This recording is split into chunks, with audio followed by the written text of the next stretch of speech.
Hello, it's Meg. I'm doing a live today, not tomorrow, because I'm traveling today, going to Las Vegas for a business conference. It's the MJ BizCon. For those of you who are interested in looking up what that means, I encourage you to do so.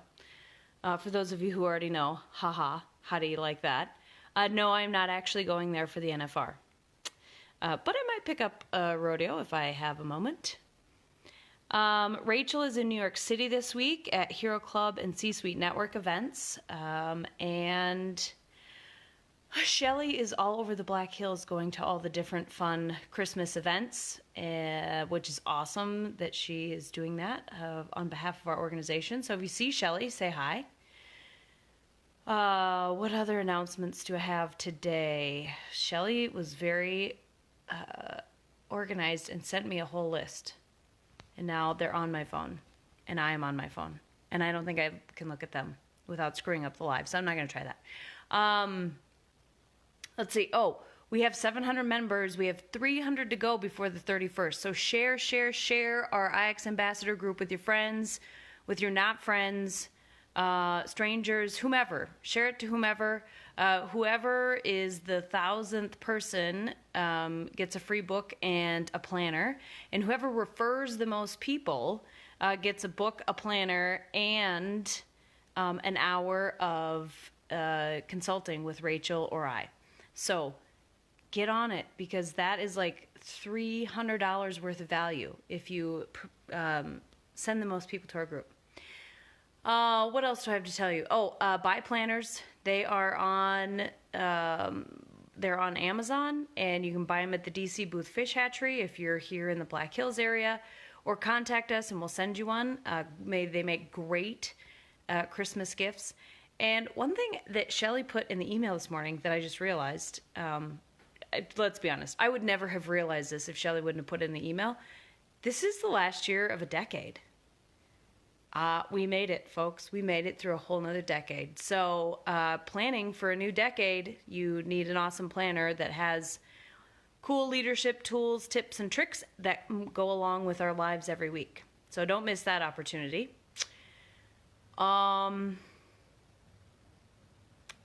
I think that's all the announcements. If not, maybe I'll just put some in the comments later. So I'm sitting in my house, getting ready, or waiting. Shelly's going to take me to the airport. And so here's our Christmas tree. The elves are in the tree today. We even have an elf pet who remains nameless. Where is he? Oh, he's down. You can't even see him. I don't know where he is. He's down there on the floor somewhere. So anyway, that's our elf story. We have 3 elves that come to our house every night in a new spot. Yeah, you hear me, don't you? My own fault. So today I'm supposed to be talking about, Shelly says, I'm to talk about the history of leadership and what has happened over the generations with leadership. So for those of you who don't know, I have a master's in strategic leadership, which means it's a really fancy way to say I have done a lot of studying about all the different types of leadership that have existed in business and in history, politics, government, society. So I'm what they call learned about this thing of leadership. Also, I think it'd be important to talk through a little bit kind of what we've seen in terms of leadership and cultures through the generations in business since, say, the 1950s. So I'll cover both of those. There were no questions. There was not a poll this week, no questions. So if you have a question, I'm sure there aren't very many people watching right now because this isn't our normally scheduled programming hour.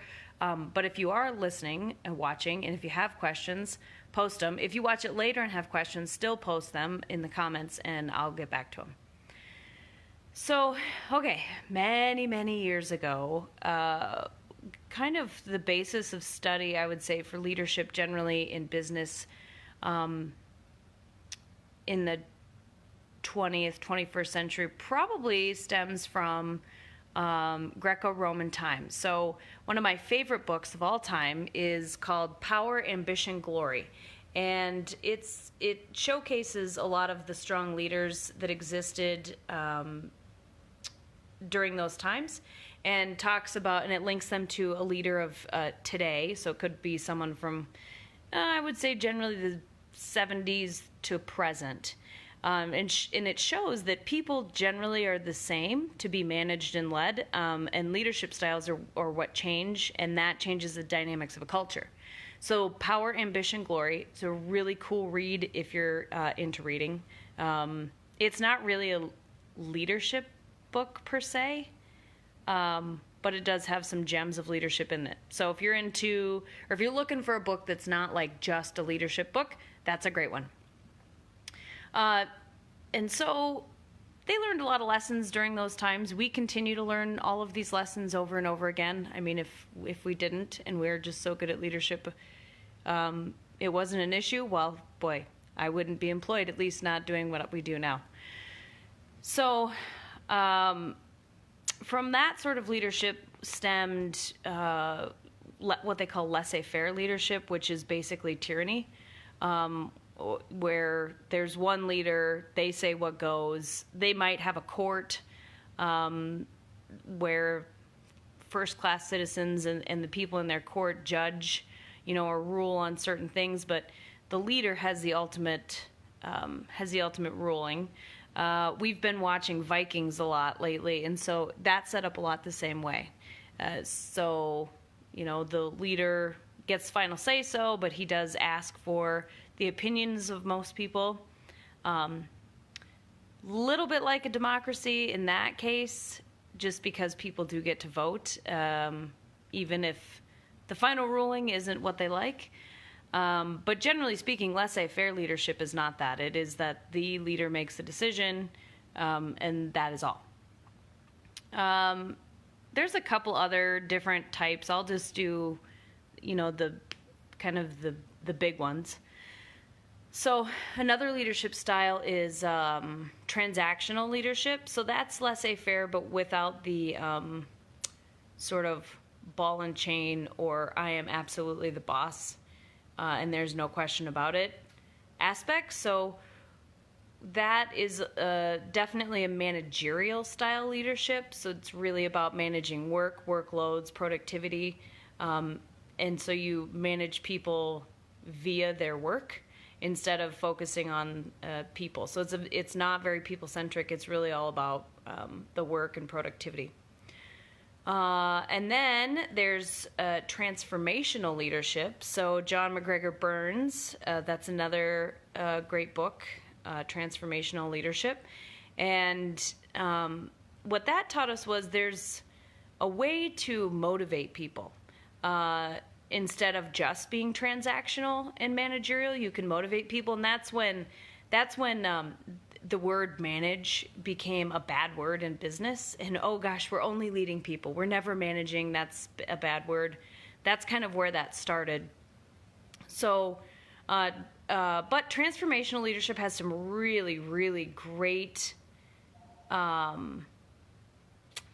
great foundational pieces to it about how you can lead people. You still have to manage them and hold them accountable. So he does talk about that in his book.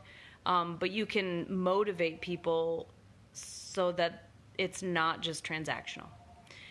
And then we sort of walked right into servant leadership with Robert Greenleaf. That's really all about people. It's all about people first. And so my people are first. I trust them. They make good decisions. I elevate and motivate them.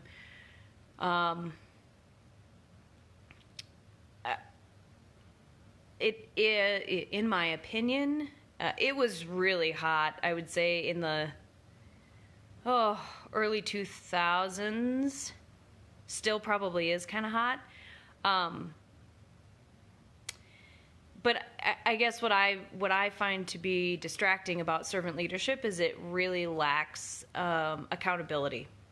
So it doesn't. It's not that it's not there. It's just that if you only read that and only followed that, it doesn't talk about accountability. And as you all know, accountability is my favorite thing. So I struggle with that. And then we have what we call IX leadership. in IX stands for internal experience. For those of you who are brand new and watching this, IX leadership is our IP. That's what we created. That's what's in our book. That's what we teach all of our consulting clients and anybody we work with, keynotes, workshops, what have you. And IX leadership really is focused on using empathy and accountability as a strategy. So we went from transactional leadership, which was very much accountability, all the way over to servant leadership, which was very much about empathy. And so we said, well, I think we can kind of bring it back towards the middle and use those two things as a strategy together, not just say, oh, it's all empathy or it's all accountability. Well, it's both. And so we marry those two and use that, talk about it as a strategy to communicate with your people, to manage effectively, and to lead effectively. We're really careful we brought the word manage back because it's important to know, it's important for leaders, I think, to feel comfortable that they can manage people, and they should manage people's work, and then they can also lead people through change. So that's kind of, there's all different kinds. And of course, if you're listening to me and thinking, man, I have a boss that's none of those things, or a combination of those things, or whatever, yeah, that's probably true. There's all different variations, and frankly, there's some really bad bosses and there's some really great bosses, and they all have their own theories about what works. But certainly, they have read some book somewhere, or magazine article, or white paper about one of those different leadership styles. Another one that's worth mentioning, since we're doing a historical account of leadership, it's not really a leadership style, but it's sort of been adopted as a leadership style, are John Maxwell's 21 Laws of Leadership. And then he's got laws of something else I can't remember. So lots of people know about John Maxwell, and he does have some really great insight into motivating people and creating a structure that people are attracted to within your business. So I'm sure a lot of your supervisors, or if you are a supervisor, you'll hear people talking about, or you'll talk about John Maxwell. So as far as the business world goes in the United States since the 1950s, basically you had the loyalist generation and then the baby boomers, and that actually worked pretty well for transactional leadership. And that's not to say that supervisors weren't friendly with their employees, but loyalists and baby boomers were really, they were 8-to-5ers, 5 days a week. They showed up, they did their job, they worked really hard.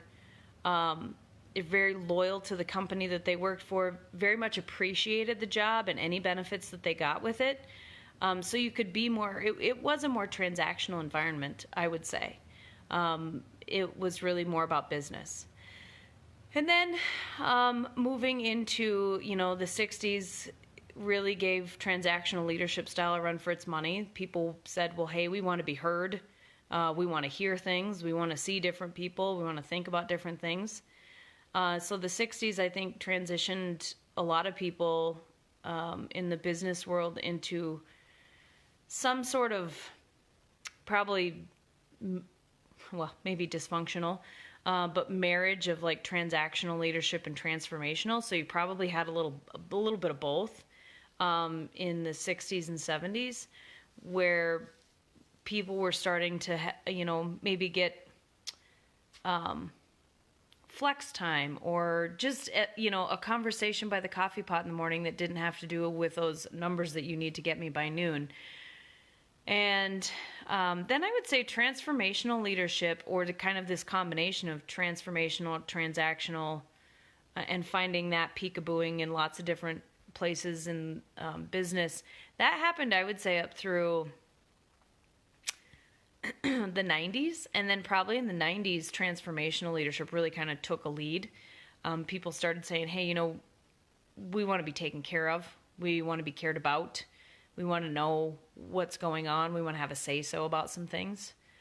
And then in the 2000s, late 90s, 2000s, I would say up through now, servant leadership and transformational leadership were probably the two that had the lead. Transactional leadership really is probably kind of gone, and frankly, this is just my opinion, I would say that most HR people and most employment attorneys would say hold people accountable, but if you're too transactional, you're probably going to get sued.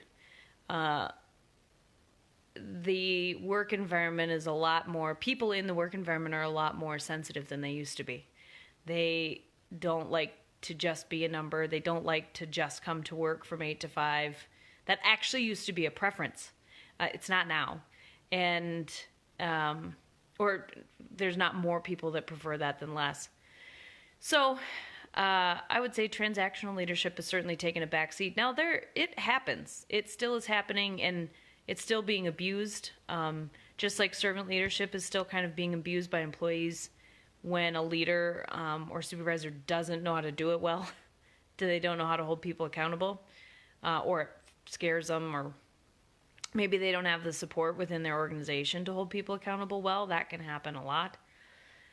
And then it seems like I would say around 2010-ish, people really started saying, well, you know what? I don't like it that Bob gets to do whatever he wants all the time. That's kind of baloney, because I don't get to do whatever I want all the time. But even if I did, I wouldn't take advantage of the company like that.